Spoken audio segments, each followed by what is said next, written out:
tema es trastornos del espectro alcohólico fetal. Nos acompaña nuestra queridísima doctora Soledad Alonso, quien es psiquiatra infanto, juvenil y de adulto. Es docente, colaboradora del programa de residencias de psiquiatría infanto juvenil del Hospital Infantil Dr. Robert Reed Cabral. Y hoy nos acompaña para que podamos debatir este tema y que usted quede edificado. Buenos días, doctora. Bienvenida. Muy buenos días, gracias. Buen día, equipo. Buen día a todas las personas que nos escuchan cada vez que estamos aquí, invitada para seguir educando a la población con información real y confiable. Así es, así es. Los profesionales que aquí vienen, usted puede seguir las recomendaciones con toda confianza porque son profesionales que tienen toda la capacitación, toda la formación para poder llevarles la información que usted necesita. Las líneas de contacto 809-682-9850 y nuestra línea internacional 833-380-0062. Doctora, iniciar definiendo qué es esto, qué son los trastornos del espectro alcohólico fetal.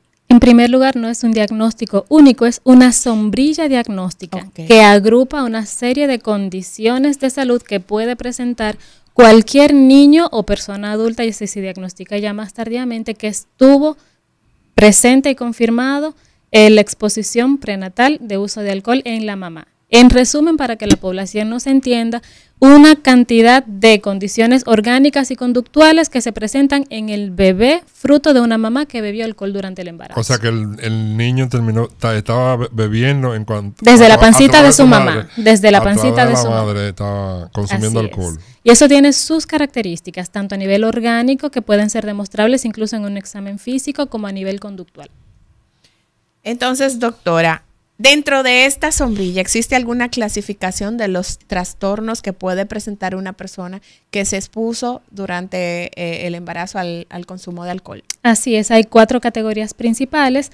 Incluso desde medicina nos enseñan la que es más grave, la expresión más visible, que es el síndrome alcohólico fetal. Ya a partir de ahí se va, como quien dice, degradando, que no son manifestaciones tan graves, y están también el síndrome alcohólico fetal parcial, donde no se reúnen todas las características, pero sí están presentes algunas de ellas. Están los defectos congénitos asociados al uso de alcohol, y también está el trastorno neuroconductual asociado a la exposición prenatal del alcohol. ¿Cómo se expresa esto en un adulto? A ver, por ejemplo, si yo tengo 68, 69 años, ¿de acuerdo? Si yo nací con el síndrome, con algunas de las características de este síndrome, ¿qué pudiera yo tener ahora? En primer lugar, pudiera tener una historia de vida con algunas dificultades de aprendizaje, por ejemplo, dificultades para la lectura, la escritura, las matemáticas. A sus 60 años pudiéramos encontrar que dice cualquier persona, lo dice usted, a mí se me hace difícil organizar, hacer las cosas, planificar de manera efectiva, realizar una tarea. En los trabajos no me iba muy bien, nunca pude progresar mucho a nivel escolar o laboral, además de las características físicas, sin hablar de que tuviera algún defecto ya orgánico, que ahí sí la expectativa de vida pudiera ser más corta. O sea que todo el adulto que yo vea desorganizado, mire, ya vemos muchos que ha tenido problemas, que tiene que leerse, que te digo yo a ti muchísimo para poderse aprender una tarea, cosas. Yo puedo decir, mira, tú tienes el síndrome alcohólico fetal. No exactamente, no exactamente. No hay que exagerar. No hay que exagerar, pero pudiera ser, porque precisamente se ha demostrado de que hay muchas patologías de otro tipo que si se hace una buena historia clínica pudiéramos demostrar de que esa mamá, mientras estuvo embarazada de esa persona, tomó alcohol, pero no es excluyente. Podríamos, a la hora de hacer un diagnóstico ya a conciencia que se evalúa por un profesional especializado, podríamos agruparlos en los que sí se confirma que la mamá lo admite, sí, yo usé alcohol durante el embarazo porque no lo sabía o porque me dijeron que con eso se limpiaba el bebé porque me iban a hacer de ojos azules o cualquier razón. O incluso también hay madres que lo dicen más tardíamente porque les da vergüenza, porque pueden sentir culpa, pero existe la sospecha. Nosotros tenemos muchas madres que la mamá en la entrevista nos dice que no, y después viene la abuela y decía, bueno, sí, ella salía todos los fines de semana a beber. Entonces a propósito de salir a beber todos los fines de semana, un embarazo son 40 semanas, Roberto. Aproximadamente, un embarazo a término. 40 semanas. Depende, si por una cesárea son 36. Bueno, pero entre 35 que tenía que irse rápido a un congreso. Entre 35 y 40. Y le iba a coger el congreso fuera. ¿Qué cantidad de exposición tiene que haber en esa madre para que pueda efectivamente presentar el bebé situaciones de esta naturaleza? No existe una cantidad segura. La vulnerabilidad de cada individuo es diferente. No se puede decir que porque se tomó 5 cervezas presentó la patología o porque se bebió un traguito de cerveza nada más. O sea que no hay una cantidad. No existe una cantidad segura. No existe. Incluso quiero aprovechar este espacio para todas las personas que nos oyen, mamás, abuelas, tías, primas, hasta los papás. 0 alcohol. Algo que no está relacionado directamente con el tema, pero que sí interesa, las famosas cervezas sin alcohol. No sé si la población sabe que está la cerveza 0% alcohol y la cerveza sin alcohol. La cerveza sin alcohol tiene un porcentaje de alcohol. Incluso se ha demostrado que una persona que se bebe 2 latas de cerveza sin alcohol equivale a que se bebe una cerveza normal, con una graduación baja de alcohol. Una cerveza light. Eso es un engaño. Esta industria de alimentos y bebidas nos engaña a cada momento. A nivel internacional. Doctor, está diciendo lo siguiente. Tú sabes que cuando a uno lo encuentran haciendo algo indebido, hay un refrán que dice, una vez al año no hace daño.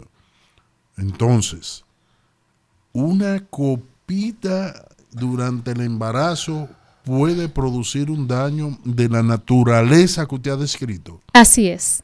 Así es. Y por eso se habla de espectro alcohólico fetal. No tenemos que llegar a un niño o un adulto con malformaciones ya de tipo cardíaco, de tipo renal, malformaciones óseas, pero sí podríamos tener la asociación a dificultades de aprendizaje y conductual.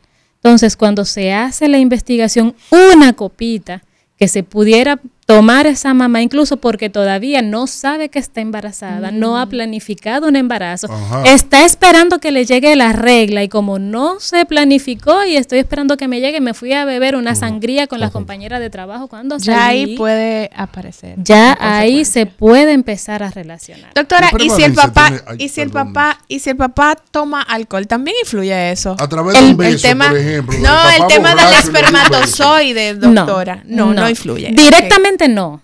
El espermatozoide de papá no influye. Pero sabemos que estamos en una cultura donde papá no le gusta tomar solo.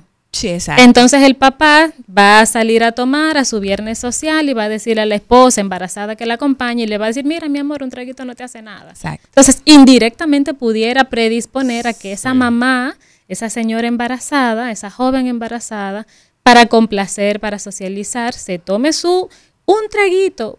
Fue medio vasito, doctora.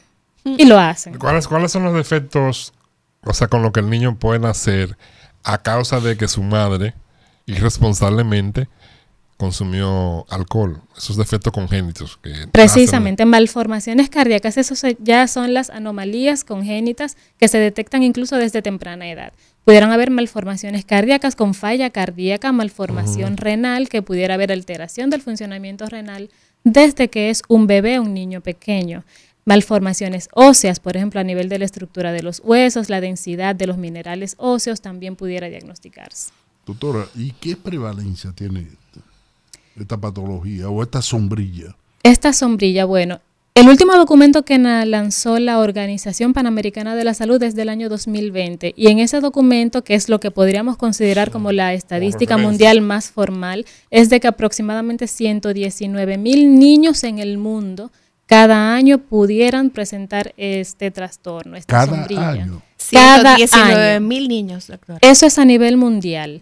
En nuestro país todavía no tenemos una publicación formal. El estudio más cercano que pudiéramos hacer referencia lo realizó precisamente una licenciada, la licenciada Portela, me parece que es su nombre, que lo hizo incluso en colaboración con el Ministerio de Salud Pública. Ella tomó la población precisamente del Hospital Robert Reed Cabral y de la Maternidad San Lorenzo de los Minas. Hizo la investigación con las mamás y más del 50% de las embarazadas que asistían admitieron el uso de alcohol. Más del 50%. Más del 50% de las mujeres embarazadas de esta investigación, de estos dos centros, admitieron haber usado alcohol durante el embarazo. Muchas de ellas porque todavía no sabían que estaban embarazadas, pudieron haber tenido un diagnóstico tardío. Recordar de que muchas mujeres, principalmente las más jóvenes, atención grande a la población adolescente, estas jóvenes que están teniendo una vida sexual activa y no se planifican adecuadamente y que también se exponen al uso de alcohol, no siempre son regulares en su ciclo menstrual y están esperando que le llegue el periodo, y mientras tanto, como no lo sospechan, aunque tuvieron una conducta sexual de riesgo, sí, pero no lo hicieron con el propósito, entre comillas, de estar embarazadas, dice un viejo refrán que si tú no lo estás evitando, lo estás buscando. Es una realidad. No lo hacen con ese propósito, pero tienen una vida sexual activa, no son regulares, están esperando que le llegue la menstruación y mientras tanto usan alcohol. Ahora bien, en ese mismo estudio se vieron las madres que estaban utilizando el alcohol, pero se vio el resultado final, sus hijos. Si el hijo que estaba en el vientre mientras estaba tomando alcohol nació con el síndrome alcohólico fetal. Con alguna de las condiciones del espectro. Con alguna de las condiciones del espectro precisamente estaban en evaluación. La gran mayoría por dificultades neuroconductuales y de aprendizaje. Las cifras formales ya sí son propiedad de la autora, no estoy autorizada a decir ya los resultados finales por este medio, pero sí ella hizo su investigación y tengo entendido que está en proceso de publicarse. No sé a qué altura de ese proceso está. Esos daños del espectro se detectan, se pueden detectar tan temprano como del momento del nacimiento, o hasta qué periodo de la vida se pueden ir detectando este tipo de... En todos los momentos, en todas las etapas de la vida. El niño irritable que tiene pobre regulación emocional es una de las manifestaciones más tempranas, que incluso se pudiera confundir o que nos llega por otro síntoma. El niño irritable que hace unas rabietas increíbles desde que tiene 1 año, 2 años, ese niño ansioso desde que es pequeñito. Ya entonces, más adelante, aparte de las rabietas, cuando empieza la etapa escolar, tiene una pobre relación con sus iguales, no juega adecuadamente con otros amiguitos, es el que vive peleando, muy impulsivo, relativamente agresivo. Ya a nivel del aprendizaje sí empiezan a notarse que tiene dificultades para aprender a leer, para aprender a escribir, dificultades específicas con las matemáticas, incluso el que siempre se olvida de copiar de la pizarra, el que siempre deja la lonchera, la mochila botada en el patio del colegio y cuando lo van a buscar llega a la casa sin ninguno de sus útiles. Esas son de las pequeñas señales de manifestaciones comportamentales de un niño que en esta etapa del embarazo pudo haberse demostrado la exposición al alcohol. Esos riesgos, doctora, aumentan atendiendo a la etapa del embarazo en la cual ese feto se ve expuesto. O sea, hay una etapa en la cual hay un mayor riesgo de que si la mamá toma alcohol, el niño va a ser más o menos afectado. No se ha investigado a tanta profundidad, pero pudiera variar de la manifestación. Por ejemplo, en el periodo más crítico del embarazo, las primeras 8 semanas, medicina organogénesis, que es muchas veces cuando la mamá todavía no sabe que está embarazada. Entonces, en ese periodo, en esas primeras 8 semanas después de concebir este bebé, que está precisamente dividiéndose este óvulo, este espermatozoide que se unen y empiezan a multiplicarse y empiezan a formarse los órganos, ahí pudiéramos ver si es de gran medida cualquier teratógeno va a afectar y va a maximizar la manera en que se va a manifestar. Ahí pudiéramos tener entonces las anomalías congénitas, las malformaciones cardíacas, renales y óseas. Si es de manera muy precoz, ya conforme va avanzando el embarazo, quizás a nivel de órganos para tener estas manifestaciones tan graves, pero sí pudiéramos tener entonces incluso anomalías craneofaciales, que incluso en la facie hay algunas de los datos que pudiéramos ver durante la evaluación de este niño, que pudiéramos pensar o sospechar. Y ya más tardíamente el tema de la manifestación comportamental. Hay una condición, bueno, ha explotado como una epidemia, que es el síndrome del espectro autista. ¿Pudiera estar relacionado con el síndrome? En las manifestaciones pudiera relacionarse. Pudiera ser. Ya más por las manifestaciones comportamentales. Pero sí es una de ellas. Es una de ellas, conductas exactamente, por ejemplo, la parte de la irritabilidad.